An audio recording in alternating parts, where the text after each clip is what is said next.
Good evening, good evening, good evening, very very good evening everyone. एक बार सभी लोग जल्दी से कमेंट कर दें। मेरी वॉइस क्लियर आ रही है आप लोगों के पास? सब कुछ बेहतर है, क्लियर है? अगर शुरुआत करें क्लास की। Anita Sharma, very good morning. Shirodra, very good morning. Everyone, very good evening भाई। सभी लोग कमेंट कर दें।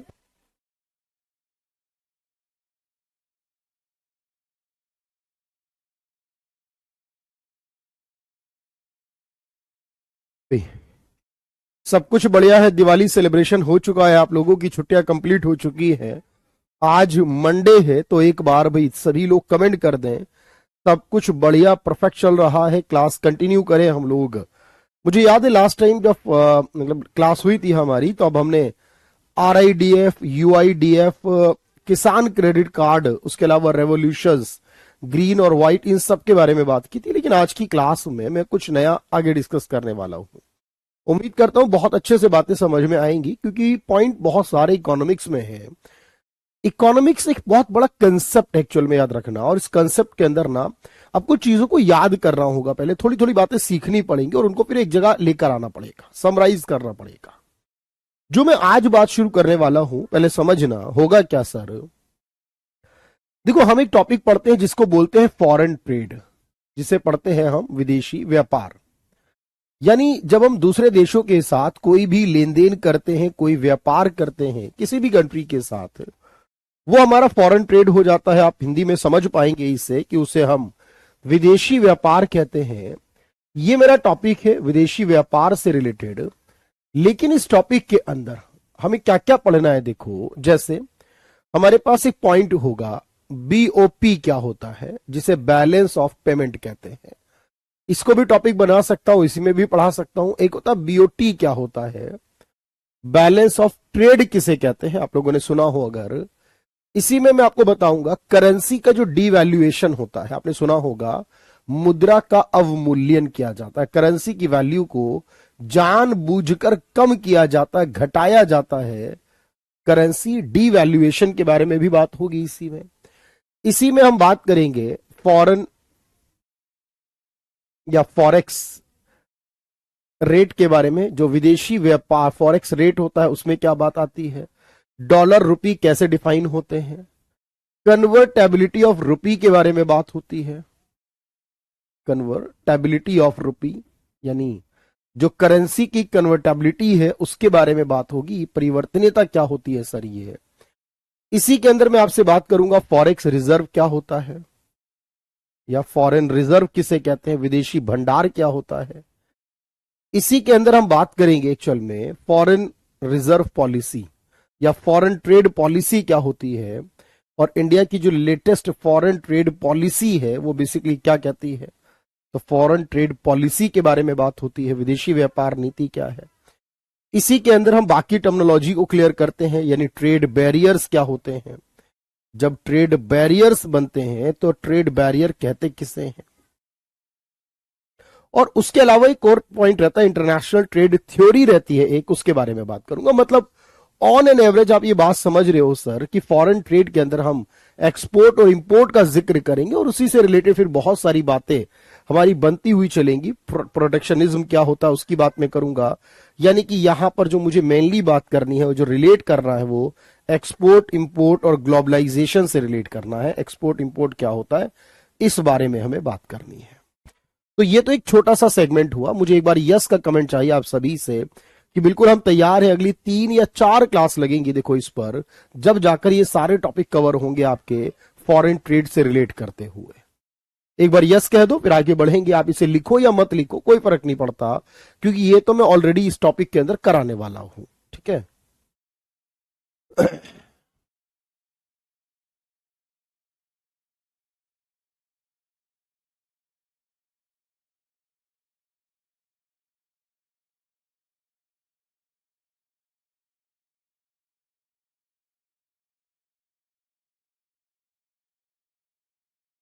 यस, तो ये सारी बातें हमारी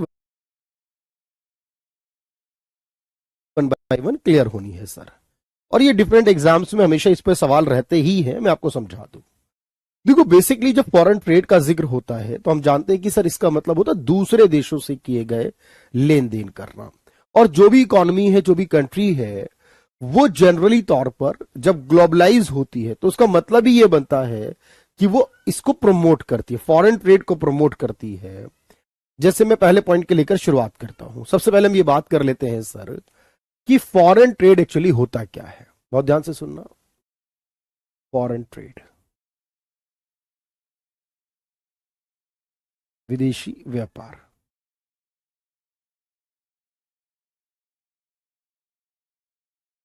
देखो, हमेशा याद रखना, जब भी व्यापार दूसरे देशों के साथ किया जाए, देशों के साथ किया जाए, विश्व के अन्य देशों, यानी उसको हम कहते हैं शेष विश्व। विश्व के अन्य देशों का मतलब होता है शेष विश्व के साथ किए गए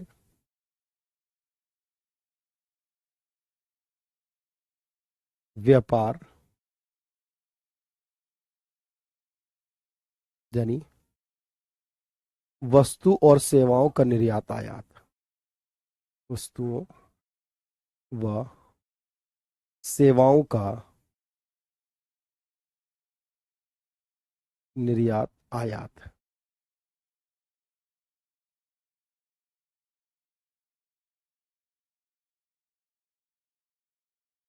किया गया, अन्य देशों के साथ किया गया व्यापार। इसका मतलब है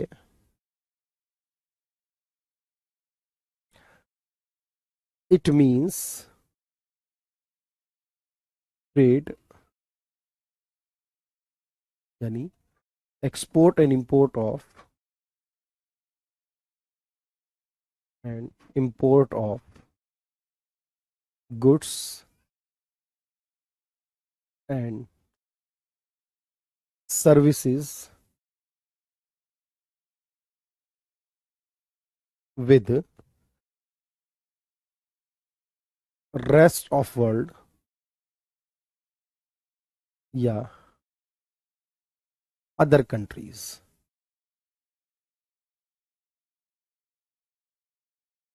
तो जब भी हम ऐसा करते हैं, इसी को हमने फॉरेन ट्रेड कहना है, ठीक है, दूसरे देशों के साथ।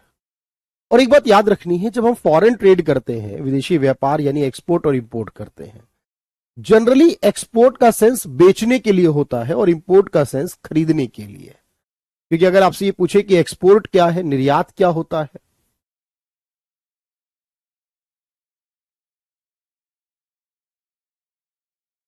तो इसका मतलब है sale of goods and services to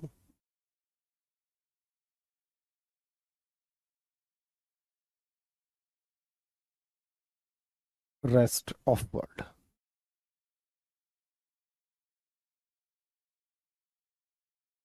शेष विश्व को, यानी दुनिया के बाकी देशों को, शेष विश्व को वस्तु व सेवाएं बेचना। तो इसका मतलब एक्सपोर्ट में होता है, और इंपोर्ट इसका रिवर्स हो जाएगा, उल्टा हो जाएगा, यानी इसे हम आयात कहते हैं, आना कहते हैं सर। आयात का मतलब होता है बाय या purchase by of goods and service from rest of the world.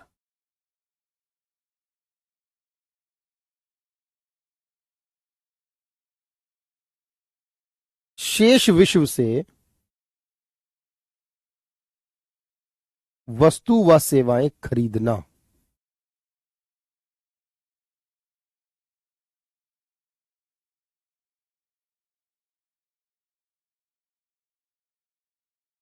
तो जब हम खरीद रहे हैं तो उसको इंपोर्ट करना कहते हैं, सेवाओं को या वस्तुओं को बेच रहे हैं, विक्रय कर रहे हैं, तो उसको एक्सपोर्ट करना। और कई बार ना एक वर्ड आता है नेट एक्सपोर्ट, शुद्ध निर्यात क्या होता है, नेट एक्सपोर्ट। तो अब नेट एक्सपोर्ट वर्ड अगर मैं आपसे पूछूं कि शुद्ध निर्यात अगर आपसे कहा जाए क्या होता है, तो आप क्या कहोगे सर? क्योंकि एक तरफ हम एक्सपोर्ट करते हैं और एक तरफ हम इंपोर्ट करते हैं। भाई दोनों काम हम कर रहे होते हैं। तो ये हमेशा याद रखना, जब हम एक्सपोर्ट की वैल्यू में से और इंपोर्ट की वैल्यू को माइनस कर देते हैं, एक्सपोर्ट में से इंपोर्ट को माइनस करते हैं, क्योंकि देश दोनों ही काम कर रहा होता है सर, एक्सपोर्ट भी कर रहा होता है, इंपोर्ट भी कर रहा होता है। हाँ, ये बात अलग है कि किसी का एक्सपोर्ट ज्यादा होगा तो किसी का इंपोर्ट ज्यादा होगा, वो कुछ भी हो सकता है।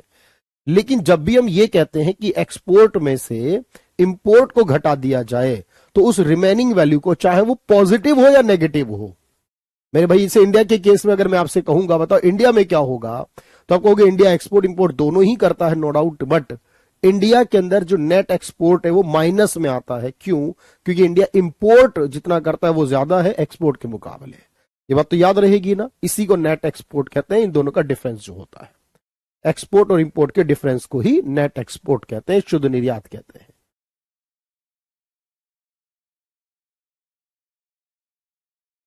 नोट कर ले और डन का कमेंट कर दें।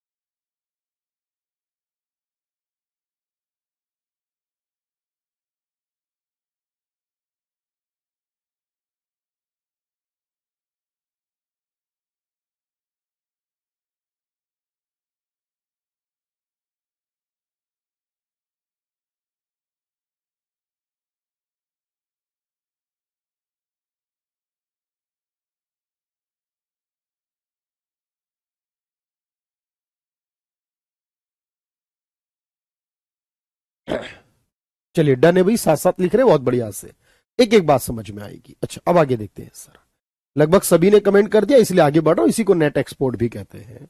अच्छा, इंडिया में ये जो पूरा है, पूरा पॉलिसी है, ये मैं आपको आगे पढ़ाऊंगा, अभी समझना बात को लेटेस्ट में। तो India promote foreign trade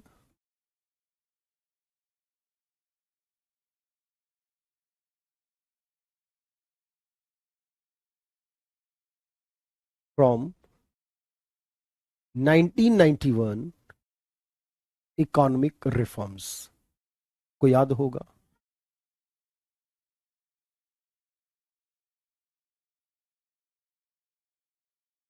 as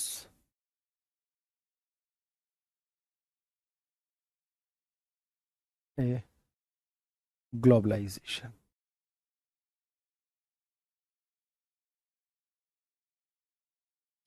अब ये मैंने आपको पढ़ाया हुआ है कि 91 से पहले तक हम फॉरेन ट्रेड करते थे, बहुत रिस्ट्रिक्टेड करते थे, बहुत लिमिटेड करते थे। गवर्नमेंट इन जो परमिशन, लाइसेंस, परमिट, कोटा था, बहुत ज्यादा चाहिए होता था ना, याद होगा आपको।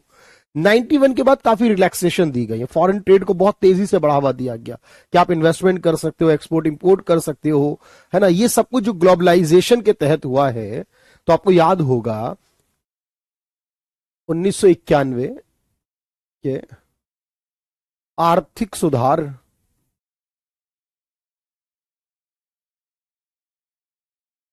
के अंतर्गत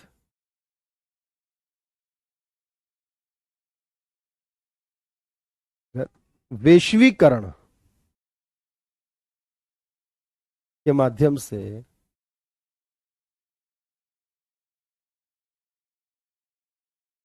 भारत ने विदेशी व्यापार को बढ़ावा दिया है। ये बात तो याद रहेगी, विदेशी व्यापार को बढ़ावा दिया था भारत ने।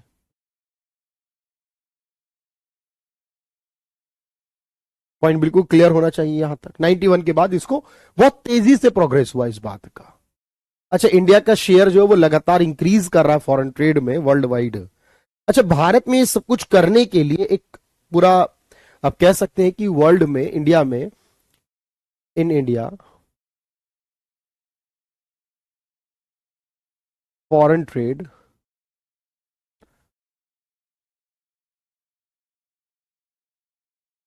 comes under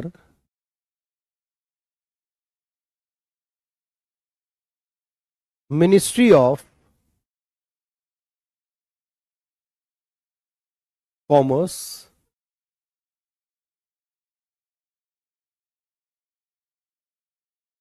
and industry.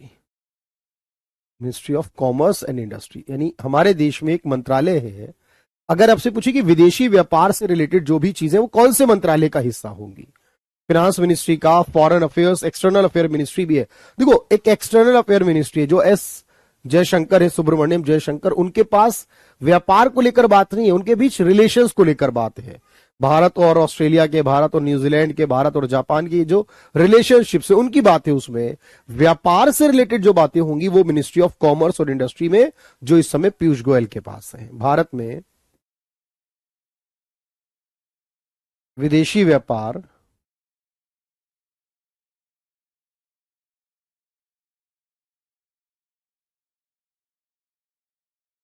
वाणिज्य व उद्योग मंत्रालय के, उद्योग मंत्रालय के अधीन होता है। देखिए, अधीन आता है। अच्छा, तो भारत में ये फॉरेन ट्रेड जो है वो लगातार चल रहा है, ये बात ध्यान रखनी है, और इंडिया का एक बड़ा हिस्सा है फॉरेन ट्रेड के मामले में।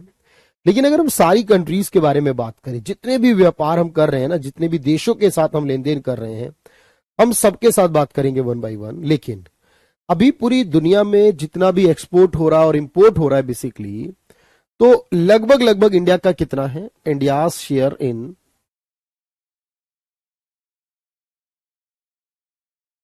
वर्ल्ड एक्सपोर्ट, पूरी दुनिया में जितना भी एक्सपोर्ट किया जा रहा है उसमें इंडिया लगभग कितना परसेंट शेयर है, और India's share in world import, और पूरी दुनिया में जितना इंपोर्ट हो रहा है उसमें इंडिया का हिस्सा कितना है।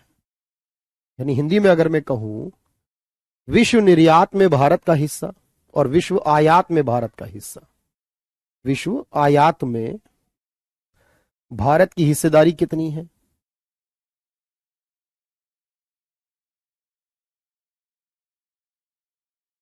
और विश्व निर्यात में भारत की हिस्सेदारी।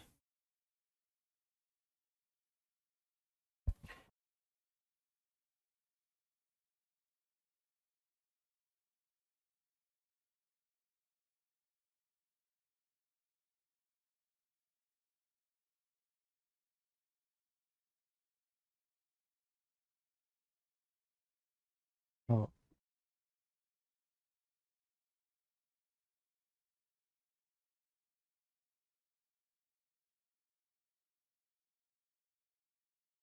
चलिए भाई, तो पूरी दुनिया में जितना एक्सपोर्ट है उसका 1.8% इंडिया में आता है, और जितना इंपोर्ट है दुनिया भर में उसका 2.8% इंडिया में आता है। तो इसीलिए मैंने कहा था, मैगजीन एनी सजेशंस, आपका कोई बेस्ट ऑप्शन। देखो, पीडी प्रतियोगिता दर्पण कर लीजिए, अच्छा रहेगा, या दृष्टि की आती है जो, वो भी अच्छी होती है। घटना चक्र भी अच्छी होती है, आप हिंदी में इंग्लिश में पढ़ते होगे सौम्यजीत, तो फिर प्रतियोगिता दर्पण पीडी, क्योंकि घटना चक्र हिंदी में है मोस्टली, ज्यादा बेहतर कंटेंट अवेलेबल कराती है हिंदी में, और दृष्टि भी हिंदी में कराती है। बाकी आप पीडी ले सकते हो, प्रतियोगिता दर्पण कहते हैं जिसे। तो अगर पूरे वर्ल्ड के अकॉर्डिंग आप चलेंगे और इंडिया का शेयर निकालेंगे, लगभग ये बदल सकता है, ये पोर्शन है, ये चेंज हो सकता है कि इंडिया का हिस्सा कितना रहता है। मैं छोटी छोटी बातें कर रहा हूं आप लोगों से। अब इंडिया एक्सपोर्ट भी करता है, इंपोर्ट भी करता है, सारी चीजों को मैं समझाऊंगा वन बाय वन। लेकिन अब एक बात हमें समझनी है कि सर, इंडिया के अंदर हमने शेयर्स के बारे में तो बात कर ली है, हिस्सेदारी की बात कर ली, एक बार डन का कमेंट कर दीजिए जल्दी से, इतना डन कर दीजिए भाई।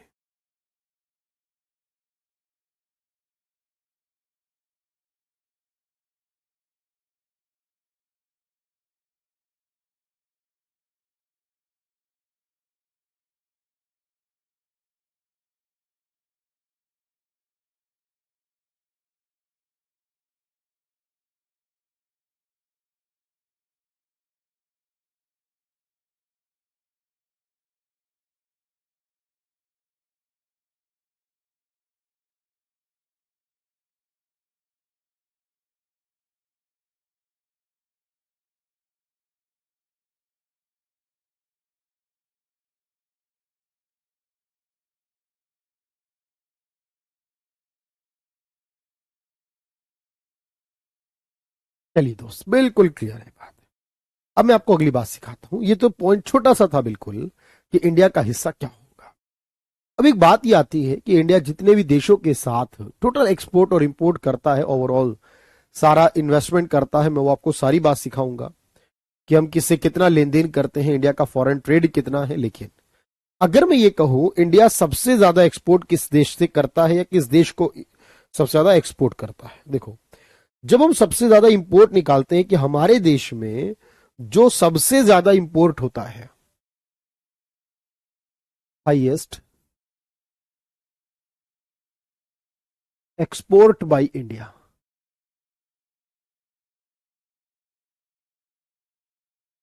टू भारत द्वारा सर्वाधिक आय निर्यात, हम जितने भी देशों को एक्सपोर्ट कर रहे हैं उन सभी में सबसे ज्यादा एक्सपोर्ट किस देश को करते हैं, सबसे ज्यादा किस चीज का करते हैं वो भी बताऊंगा मैं आपको आगे कि कौन कौन सी चीजें करते हैं। लेकिन सबसे ज्यादा जब इंडिया एक्सपोर्ट कर रहा है तो किसको कर रहा है वो, तो याद रखना अमेरिका को, यूएसए को। हम ओवरऑल जो एक्सपोर्ट कर रहे हैं ना भाई, उसमें सबसे ज्यादा एक्सपोर्ट जो कर रहे हैं वो यूएसए को कर रहे हैं। ठीक है, चलिए अगर इसी का मैं सवाल पूछूं कि बताओ हाईएस्ट जो इंपोर्ट कर रहा है इंडिया वो किसे कर रहा है,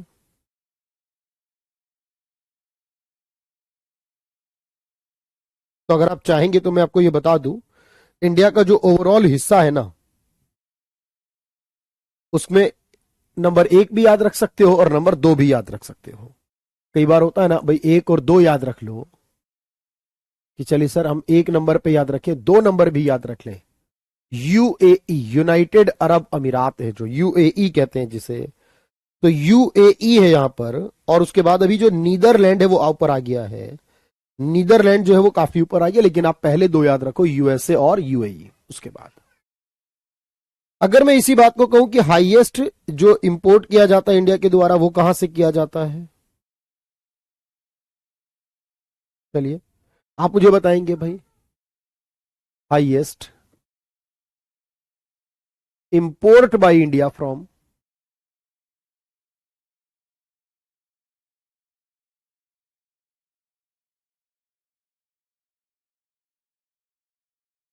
भारत द्वारा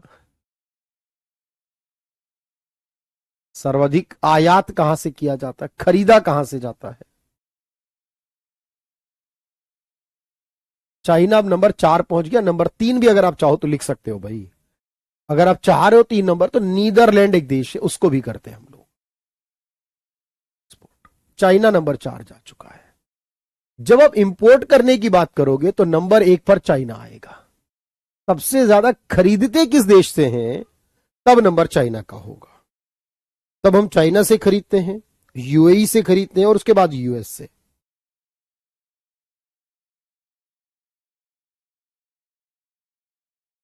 ठीक है,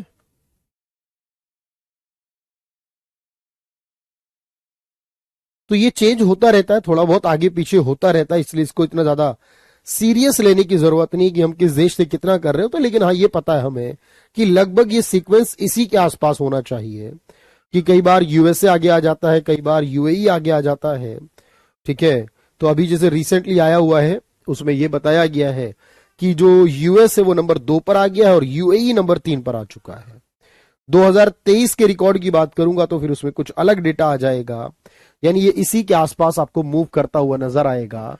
इसमें अब 2023 के अकॉर्डिंग में लेकर चल रहा हूं अभी यूएई और उसके बाद यूएसए। ये थोड़ा सा अपडेट होता रहता है, कोई आगे कोई पीछे कंट्री होती रहती है। पर ये टॉप 3 डेस्टिनेशन है हमारी जिनको हम एक्सपोर्ट कर रहे हैं या इंपोर्ट कर रहे हैं भाई। अच्छा, इंडियाज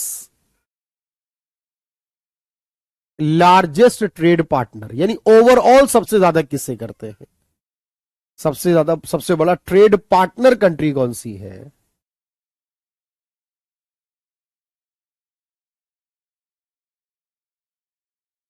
यानी भारत की,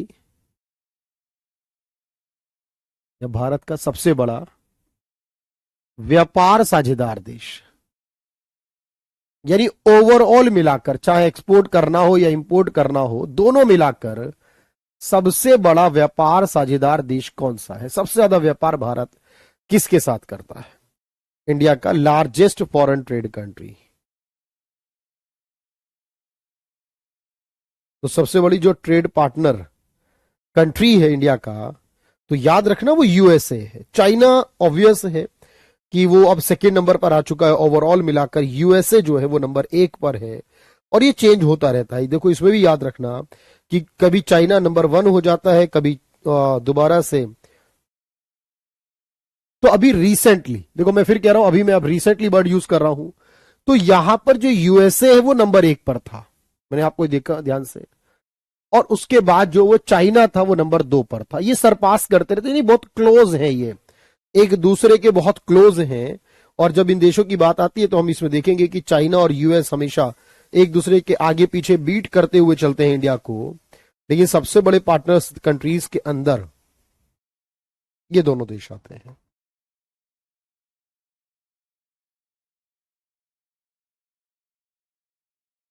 चलिए भाई,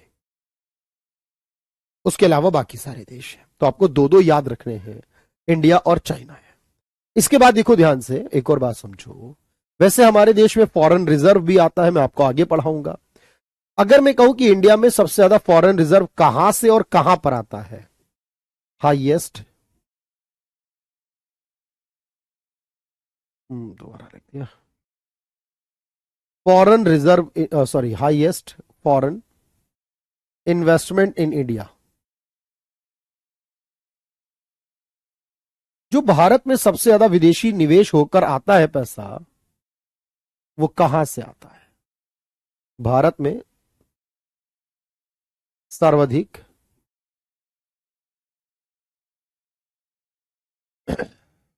विदेशी निवेश,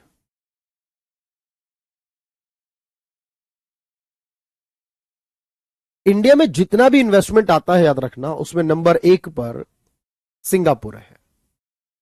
सबसे ज्यादा पैसा जो इंडिया में इन्वेस्ट होकर आता है वो सिंगापुर से आता है, और नंबर 2 पर मॉरिशस से है।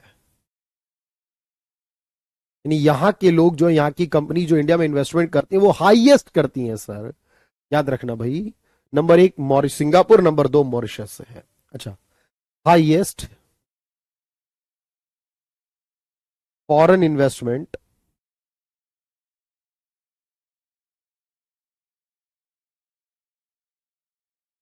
कम्स इन,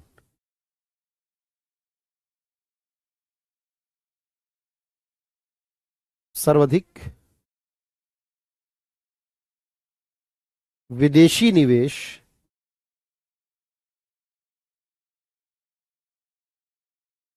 होता है।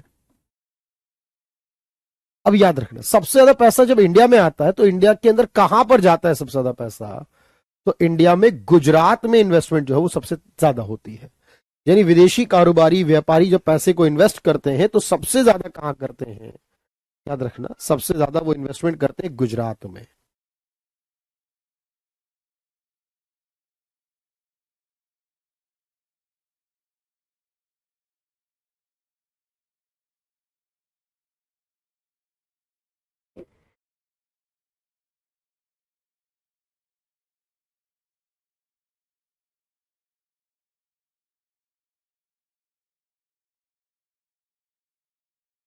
लेकिन अभी थोड़ा चेंज आया है, अब महाराष्ट्र नंबर 1 पर आ गया है भाई।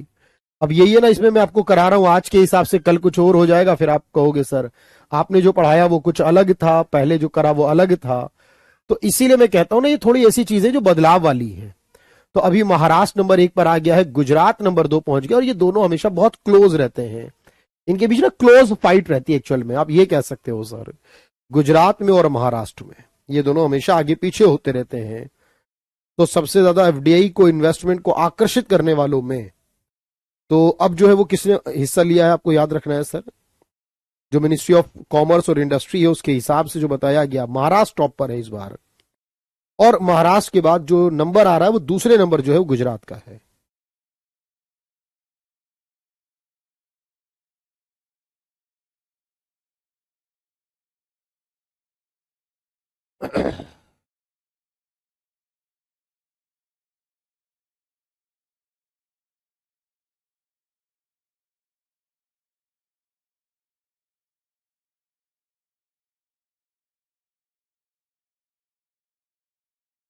चलिए एक मिनट, एक और अपडेट करिए। नंबर 2 पर भी चेंज आ गया है भाई। जून में, अभी जून में कर्नाटक आगे निकल गया है, कर्नाटका आगे निकल गया, बेंगलोर है ना, बहुत इन्वेस्टमेंट है। और गुजरात नंबर 3 है। फिर कह रहा हूं अपडेट हो जाए तो परेशान मत होना, बस ये देख लेना उसकी डेट क्या, बिल्कुल लेटेस्ट हो तो अपडेट करना, वरना कंफ्यूज मत होना। अभी महाराष्ट्र है, फिर कर्नाटक आ गया। अभी रिसेंट जून की रिपोर्ट है जो सबसे ज्यादा यहां आता है, और आता कहां से, सिंगापुर और मॉरिशस से आता है। ये अपडेट हुआ है अभी, ठीक है। चलिए, तो ये बहुत सारी छोटी छोटी बातें मैं आपको करा रहा हूं भाई।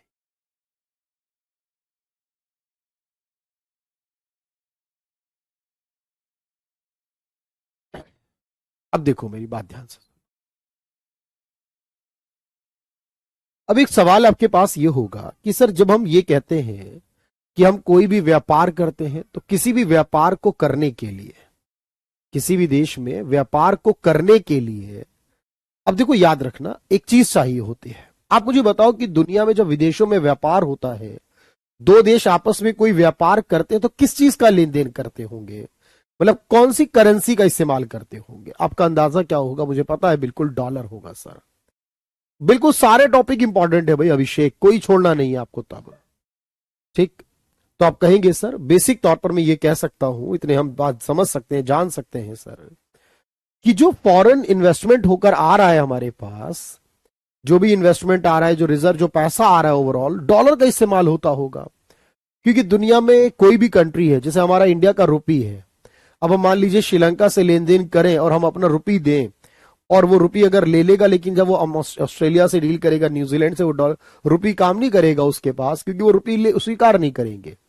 क्योंकि भाई कोई भी चीज ऐसी अमाउंट को लेगा ना, जो अगर वो किसी से रिसीव करे तो आगे कहीं पे भी कर सके। पैसा तो रुकना नहीं है, पैसा तो आना है और फिर चला जाना है।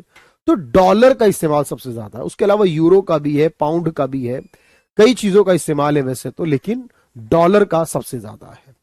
इसीलिए हर देश जो भी ओपन है उनके पास एक रिजर्व रहता है, और वो रिजर्व में जब वो कुछ बेचते हैं पैसा आ जाता है, जब खरीदते हैं पैसा कम हो जाता है, ऐसी मूव करता रहता है।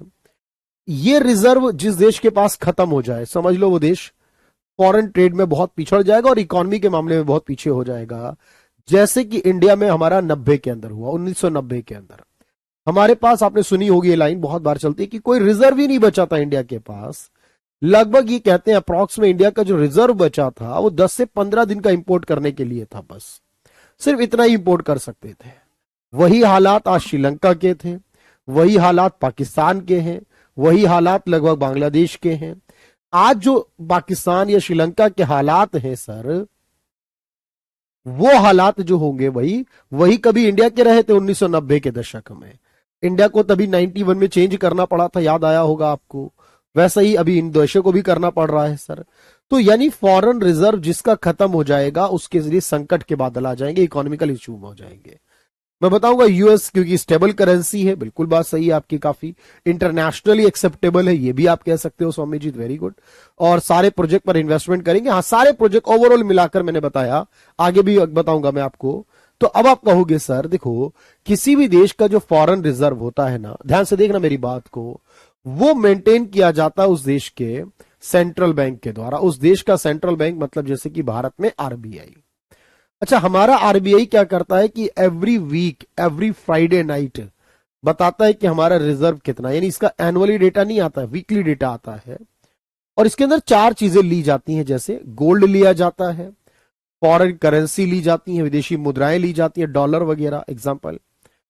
एक एसडीआर होता है, स्पेशल ड्राइंग राइट्स कहते हैं जिसे, एसडीआर आईएमएफ नाम का संगठन पढ़ाऊंगा मैं आपको, और उसमें बताऊंगा कि आईएमएफ के अंदर कोई भी कंट्री जितना उधार ले सकती है उस डीआर कहते हैं, आगे बताएंगे उस बारे में।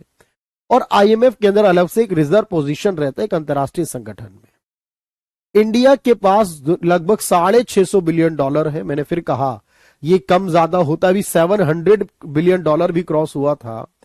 चाइना के पास सबसे ज्यादा है, जापान के पास, स्विट्जरलैंड के पास है, उसके बाद हमारा इंडिया का नंबर आता है। यानी दुनिया में अगर सबसे ज्यादा रिजर्व की बात मैं करूं किस देश के पास है, तो याद रखना इंडिया के है। इंडिया का जो हाईएस्ट है, अब क्योंकि आप देखो, याद रखना, मैंने बताया 1990 के समय, 1990 के समय में भारत, 90 91 के समय में भारत के पास इतना ही बचा था, जो अब लगभग 18-20 महीने के बराबर है। और अगर मैं यहां पर एक और बात अपडेट करूं, एक और बात अपडेट करूं, हाईएस्ट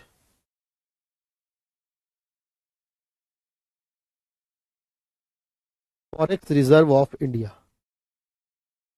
अभी तक जितना पहुंचा है, 704 पहुंच चुका है अभी। पिछले साल सितंबर मंथ में, मैंने इसीलिए कहा ना, अभी 704, 704 हो चुका है। 704, 704 अभी ये हाईएस्ट पहुंच चुका है। अप्रोक्स में इतना रहता है हमारा अभी सितंबर में।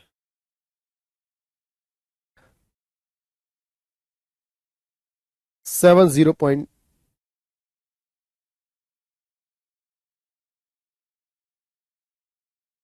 अभी तक जो हाईएस्ट रहा इंडिया के लिए वो इतना रहा, अभी सितंबर में ही पहुंचा था। तो याद रखना बिल्कुल। तो अभी, अब जैसे मैंने कहा आज श्रीलंका में था कि विदेशी भंडार खत्म हो गया था, ऐसे ही कभी इंडिया में, मैंने ये कहा आपसे, यानी इंडिया के पास जो करीब 10 से 15 दिन का बचा था, 2 सप्ताह के बराबर, अभी वो इंपोर्ट कवर, यानी कितना पैसा इंडिया के पास है कि इंडिया लगभग चला सकता है। और इसमें याद रखना करेंसी सबसे ज्यादा है, गोल्ड की वैल्यू है, फिर एसडीआर और फिर आईएमएफ की वैल्यू है। इंडिया याद रखना अप्रॉक्स में $700 बिलियन है अभी। क्योंकि आप कहेंगे सर अभी मैं, देखो मैं आपको फिर कह रहा हूं, ये चीज वो है ना जो बदल जानी है भाई। अभी कितना है, तो लगभग अप्रॉक्स कह रहा हूं मैं, क्योंकि ये बदलने वाली बात है सर। तो अप्रॉक्स में $700 बिलियन है, लगभग लगभग। इसे नोट करिए। और इसमें गोल्ड आएगा, करेंसी आएंगी, एसडीआर आएगा, और आईएमएफ में रिजर्व जो अलग से, वो भी। यही चार चीजें आएंगी, इसके अलावा कुछ नहीं आएगा। आप जानते हैं मैं प्रैक्टिस कराऊंगा और उससे बेहतर बनाऊंगा आपको, क्योंकि प्रैक्टिस ही परफेक्शन लाती है ना।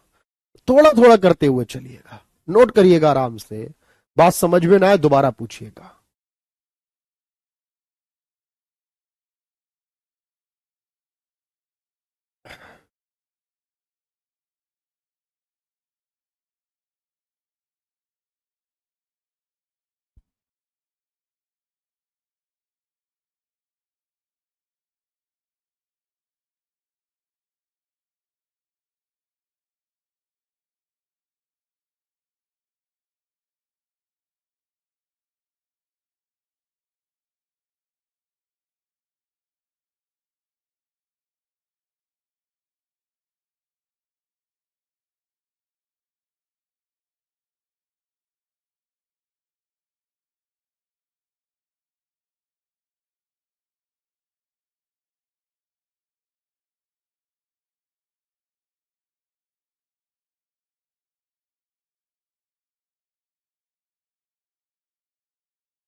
चलिए दोस्त, बहुत बढ़िया बात समझ में आ रही है, नोट भी कर लिया होगा आपने।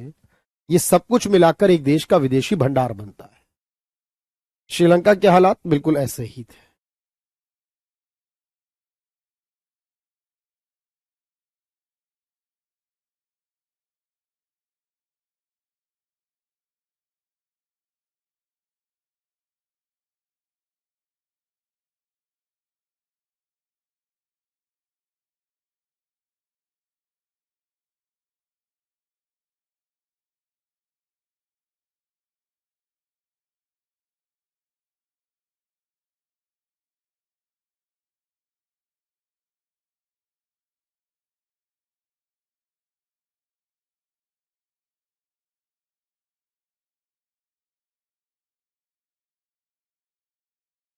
चलिए भाई, डन है यहां तक, आगे बढ़े भाई, अगले पॉइंट पर आते हैं।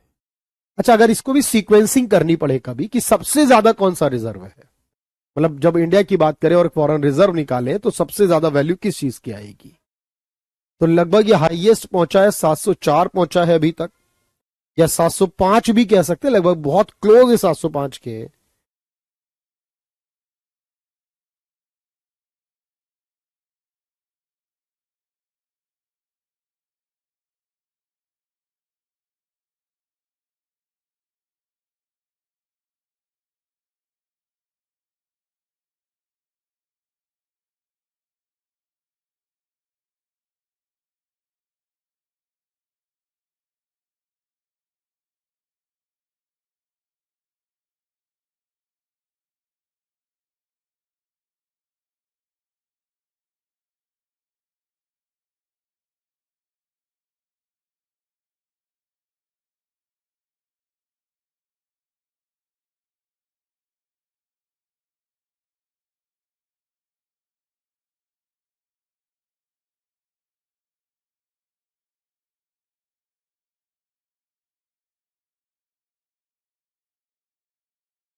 चलिए दोस्त, तो फॉरेक्स रिजर्व है, आरबीआई कॉन्स्टिट्यूशनल बॉडी या स्टेचुटरी? कॉन्स्टिट्यूशनल नहीं है भाई, पूरे कॉन्स्टिट्यूशन में कहीं आरबीआई मेंशन नहीं है। RBI is a statutory body because RBI act 1934 passed.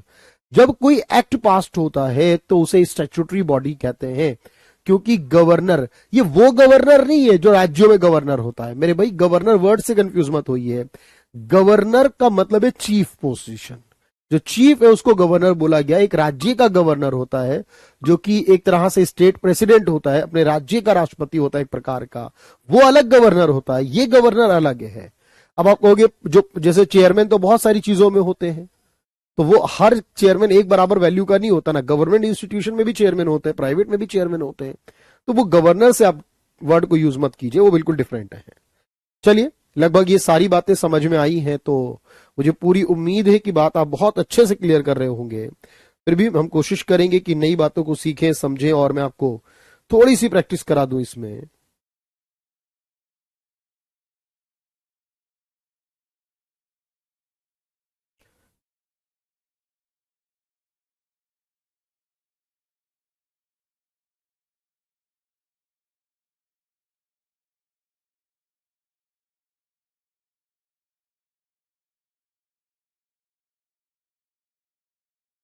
चलिए, अब हम अगली कुछ देर कोशिश करते हैं थोड़ी सी प्रैक्टिस कर लें, ताकि जो भी डाउट हमारे पास है वो डाउट्स क्लियर हो जाए लगभग लगभग। एक मिनट भाई।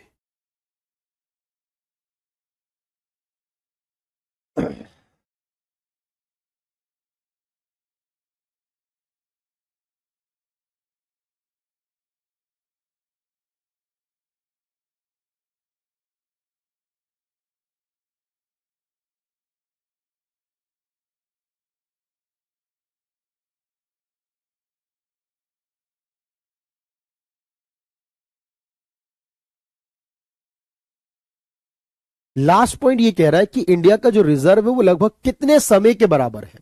मींस अगर इंडिया को इंपोर्ट करना पड़े तो लगभग कितने टाइम तक इंपोर्ट चल जाएगा इंडिया का, इतना पैसा है जो। तो ओवरऑल पैसे में जो रिजर्व है, जो उसमें जो इंडिया का पैसा चलेगा, वो 18 से 20 महीने तक हम इंपोर्ट करके चला सकते हैं। इसका मतलब हमारा जो इंपोर्ट कवर है वो 18 से 20 महीने के बराबर है।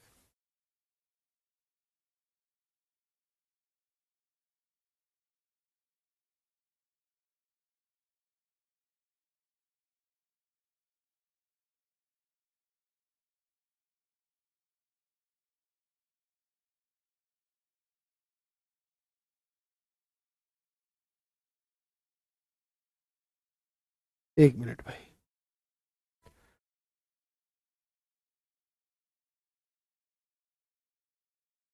1991 के भुगतान संतुलन संकट के दौरान भारत का विदेशी मुद्रा भंडार इतना कम हो गया था कि भारत मुश्किल से सप्ताह तक के आयात का भुगतान कर सकता था।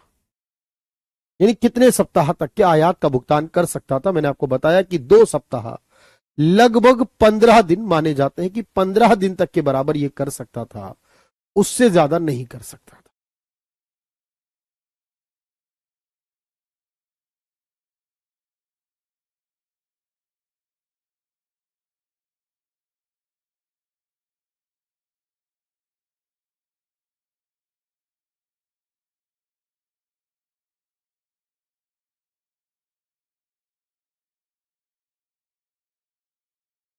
व्यापार शेष, ट्रेड बैलेंस, जब हम फॉरेन ट्रेड का बैलेंस निकालें तो वो एक्चुअल में किसके बीच के डिफरेंस को बताएगा, जिसको आप नेट एक्सपोर्ट भी कहते हो।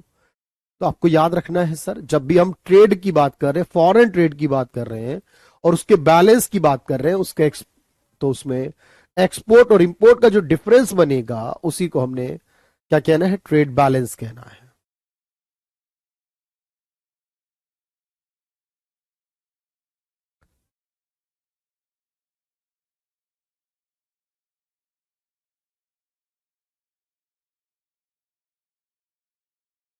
कुछ क्वेश्चंस कम है क्या इसमें?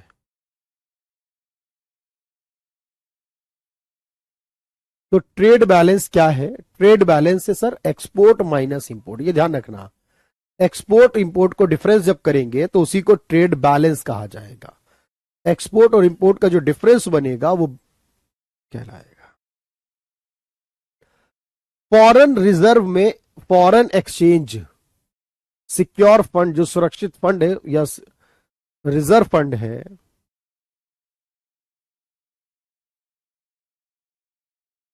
उसमें क्या शामिल नहीं किया जाता, ये मैंने आपको पढ़ाया है। जब फॉरेन एक्सचेंज का आप रिजर्व बनाते हो, फॉरेक्स रिजर्व बनाते हो, इनमें से क्या शामिल नहीं करते हो, बताएं मुझे। इनमें से वो क्या है जो उसमें शामिल नहीं किया जाता?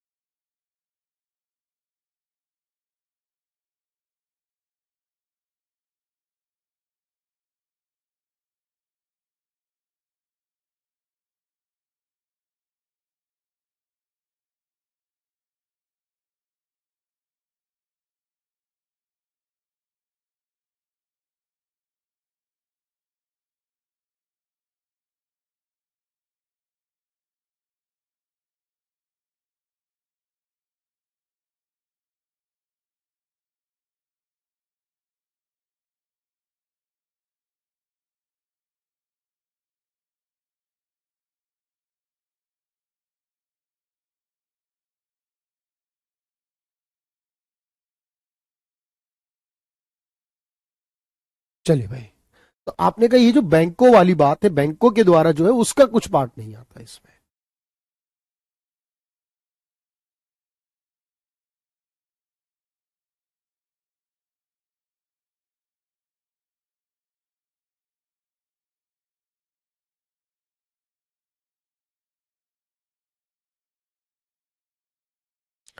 भारत का सबसे बड़ा व्यापारिक साझेदार कौन है?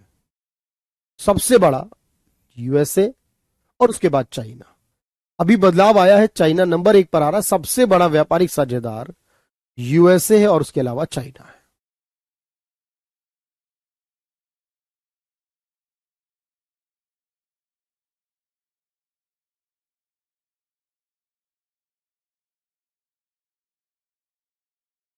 The largest share of India's export is received by. Bharat के निर्यात का सबसे बड़ा भाग किसे प्राप्त होता है? यानी जब भारत निर्यात करता है तो सबसे ज्यादा निर्यात किसे करता है? तो भारत सबसे ज्यादा निर्यात किसे करता है?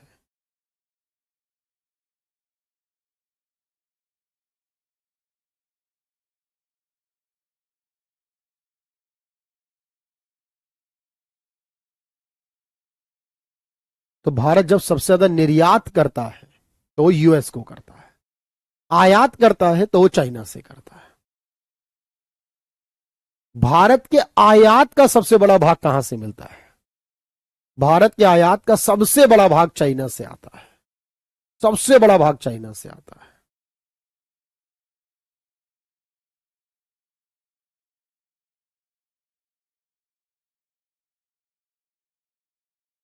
भारत सरकार का कौन सा मंत्रालय विदेशी व्यापार नीति से संबंधित? अभी मैं थोड़ा थोड़ा करा रहा हूं भाई, मैंने कहा ना थोड़ी थोड़ी चीजें कराता हुआ चलूंगा। मिनिस्ट्री ऑफ कॉमर्स और इंडस्ट्री, इससे संबंध रखती है।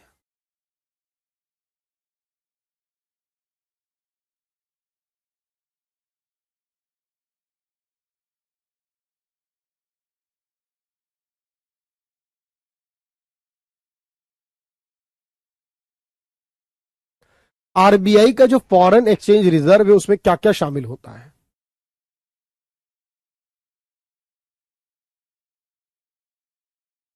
जो रिजर्व है उसमें क्या क्या होता है?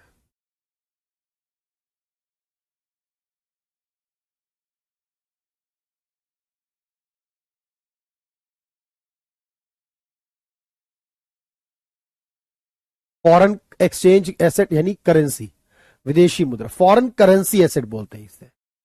फॉरेन एक्सचेंज नहीं, फॉरेन करेंसी एसेट।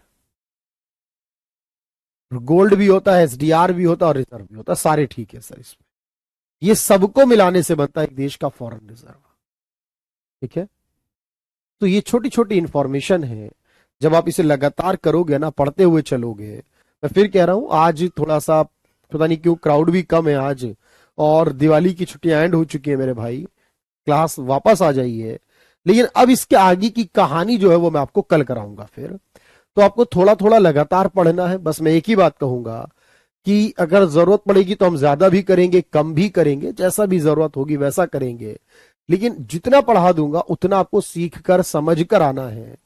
और होपफुली आज की बात आपने समझ ली होगी, रिजर्व में क्या क्या आता है, ठीक है, फॉरेन ट्रेड में क्या क्या आता है, और इस तरह के क्वेश्चन भी क्लियर है। तो जितना भी सिलेबस है वो मैं आपको बताऊंगा भाई कितना रहता है, लेकिन ये सारे टॉप पॉइंट आपको क्लियर होने चाहिए। पहले मुझे एक बार सभी लोग यस का कमेंट कर दें कि बात समझ में आ गई सर हमें, और इसे पढ़कर आएंगे, याद करेंगे, और इससे पहले की जो क्लासेस है उनको भी देखेंगे, सारी क्लासेस को।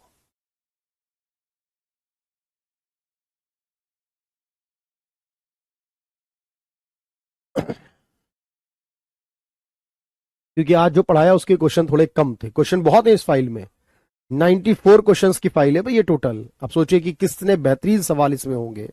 लेकिन क्योंकि आज पहला दिन है इस चैप्टर का जिसका नाम था फॉरेन ट्रेड, इसी के अंदर बाकी चीजें पढ़ाऊंगा मैं आपको।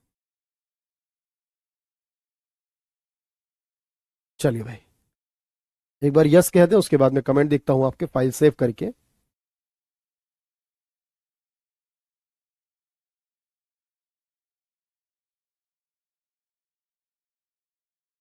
चलिए चलिए, थोड़ा डिस्क्राइब आईएमएफ क्या होता है, देखो मैं बताऊं।